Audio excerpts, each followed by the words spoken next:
Welcome, listener, to another Depth Dive.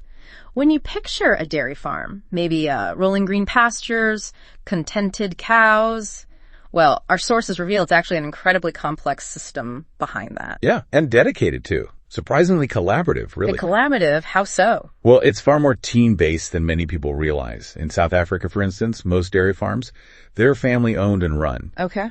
And ensuring productivity, good stewardship, and, the herd's overall health and well-being, it's genuinely a team effort. So not just basic care. No, not at all. This demands a high level of specialized expertise. Yeah. And really seamless teamwork. Mm-hmm. Cow care, from nutrition to hoof trimming, treating sick animals. Yeah. It takes a village, so to speak. Oh, okay, right. Let's unpack this then. Today we're taking a deep dive into what our sources are calling the A-team behind every healthy cow. The A-team, I like that. Yeah. We'll explore the diverse roles, the specialized knowledge, basically everything that goes into modern dairy farming. It's a fascinating look, really, at how all these skills come together for, one crucial goal. Yep. And hopefully you'll gain a new appreciation for the intricate care that ultimately brings dairy products to your table. So, on this dairy A-team, who are the key players, the MVPs? Where does the leadership start? Well, it absolutely starts with the dairy farmers themselves. Yeah. They are the leaders, the captains of the team, you could say. Okay. They spend countless hours daily with their herd. That hands-on, consistent care, it's vital for keeping cows healthy and productive. Makes sense. But what's really critical here, according to our sources, is that modern dairy farming, it demands continuous learning. Farmers have to stay incredibly well informed. About what specifically? About the latest research, new trends, technologies. Always improving their knowledge base. Right, constant learning. But they're at the helm, sure, but they're not doing it all alone, obviously. Who works most closely with the cows every single day, maybe side by side with the farmer? That would generally be the herdspeople and the farmworkers. Now, on smaller operations, the farmer might indeed cover these duties. Right. But on larger farms, you'll have dedicated herdspeople assisting with, everything. Milking, feeding, cleaning, all the daily chores. And your main focus? A herdsperson's core responsibility is tending to that herd. And this can range from, traditional observation and treatment to increasingly some pretty advanced high-tech monitoring. Like what sort of tech? Oh, they can track things like a cow's step count now using pedometers. Milk temperature too. Even somatic cell count. Which tells you? That's a key indicator of udder health and overall milk quality. But really, their most important job is ensuring the well-being of every single cow and knowing exactly when it's time to call for outside specialist help. And when they do make that call for outside help, who's usually the first specialist they turn to? More often than not, it's the veterinarians, the vets. Okay. And they play a vital role that goes, honestly, way beyond just treating sick or injured animals. Like preventative care. Exactly. Vets provide routine services, regular checkups, evaluations, vaccinations. They do herd health assessments, even pregnancy ultrasounds. Wow. And these aren't just any vets. They are specialists in bovine health. Deep knowledge of common conditions affecting dairy cows. And they work with the farmer. Absolutely crucial. They work closely with the farmers who, let's face it, know their individual cows best to develop biosecurity plans, vaccination programs. Yeah. All tailored to that specific farm. Okay. And if a cow does get sick, the farmer and vet collaborate closely. Figure out the best course of action. Could be antibiotics, could be surgery. It seems pretty clear that what cows eat directly impacts, everything. Their health, productivity, even the milk quality. So nutrition must be a huge piece of this puzzle. It's absolutely foundational. You nailed it. Nutrition experts are another critical pillar of this A-team. So what do? Mix the feed? It's more sophisticated than that. They meticulously formulate the cow's diets based on very specific needs, different stages of life, different stages of lactation. Right. Needs change. Precisely. This includes identifying necessary vitamin and mineral supplements to maybe complement crops grown right there on the farm. Wow. And what's fascinating here is that modern cow nutrition, it's a highly scientific, research-based practice now. It's a specialized area of expertise. And the impact. It directly impacts the cow's health, obviously, but also the farm's environmental footprint and, of course, the quality of the milk they produce. These experts work hand in hand with the vets and the farmers to ensure the best possible nutritional strategy for each herd. Our sources really seem to highlight the intensive care given to calves, which I guess makes complete sense. The future of the entire herd depends on their early health. Exactly right. The main goal is to support farmers in achieving an average daily gain, they call it ADG, of about 1 kilogram for their calves. 1 kilo a day. Yeah. And this optimal calf rearing, it isn't just about survival. Think of Yeah. it like a strategic investment focused on specific key areas. Which leads to? Ultimately, it leads to healthier calves, higher performing heifers later on, and a more productive, robust herd overall. It means a better life for both the farmer and the cows, really. It's a long-term strategy, starting from day one. And one of the very first, maybe the most critical step for a newborn calf is something called colostrum management. What makes that so vital? Oh, the research is crystal clear on this. Good colostrum management, it results in more growth, better health, and actually significantly higher milk yield throughout the cow's productive life. Really? That early impact lasts. It does. It's a true foundational investment. Our sources detail a pretty precise, multi-step protocol for this. Okay, break it down for us. Well, it starts with milking the cow as soon as possible after the calf's born. Then ensuring that colostrum, that vital first milk, is obtained hygienically. Keep contaminants low. Right, hygiene first. Then farmers check its quality, usually with a refractometer or a BRX meter.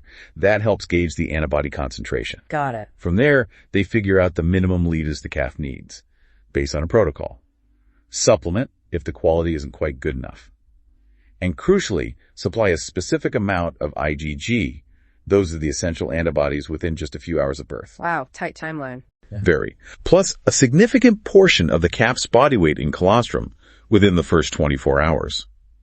They even supply some colostrum on day 2 as well. Anything else? Temperature, storage. Yep. Feed it at a specific temperature, around 40 degrees Celsius, and save any good quality excess colostrum in a freezer. Waste not, want not. That is incredibly specific, detailed. It really highlights the scientific precision involved now.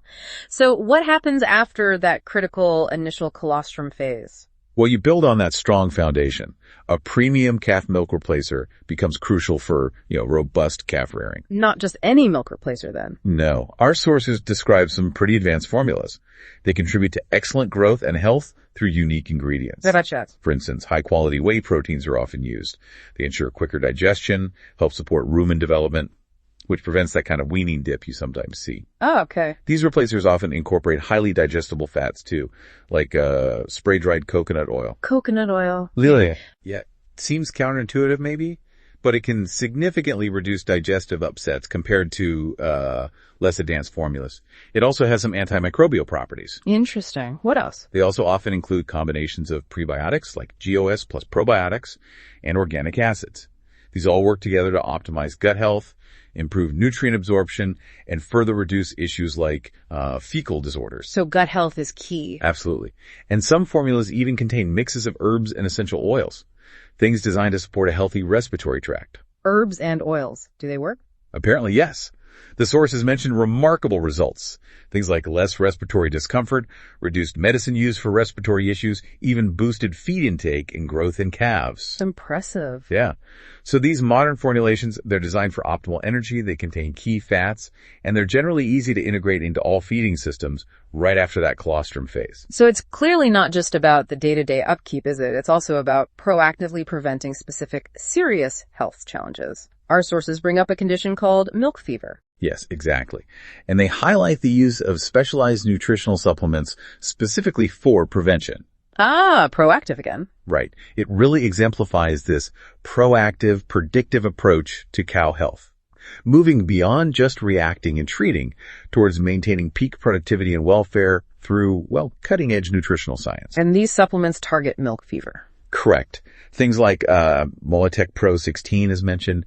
It's described as a premium protein energy mineral supplement, meticulously formulated for that dry cow management period. The time just before calving? Exactly, that crucial transition period. And it's aimed specifically at significantly reducing the occurrence of milk fever in dairies. Okay, so how does a product like that work? What makes it effective in preventing milk fever? Well, it's all about balancing the cow's physiology during that critical time. An adequate daily intake, say 2 kilos per cow per day for this specific one. Okay. That ensures several key benefits.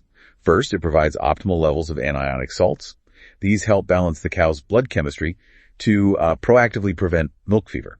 Right, chemistry balance. It's also formulated with low salt content that minimizes the risk of udder edema swelling, basically. Got it. It promotes a balanced diet overall to enhance the cow's calcium status, which directly reduces the risk of milk fever itself. Makes sense. Plus, essential trace elements are included. These boost the immune systems, help prevent other issues like postpartum retained placenta. So multiple benefits. Definitely.